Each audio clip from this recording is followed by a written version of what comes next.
what are the different treatment options to replace my tooth which I have removed earlier? So this question arises in most of the people's mind. The answer would be the best treatment option cannot be said just like that, because the treatment has to be customized for each patient.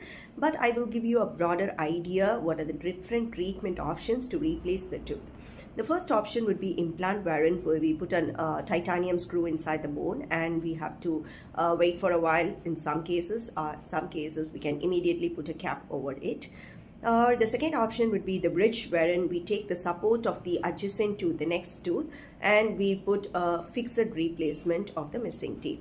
So that is called bridge or FPD. And the third option would be a removable option, wherein we give a partial denture or a complete denture based on the number of teeth which is missing. That denture can be removed and worn.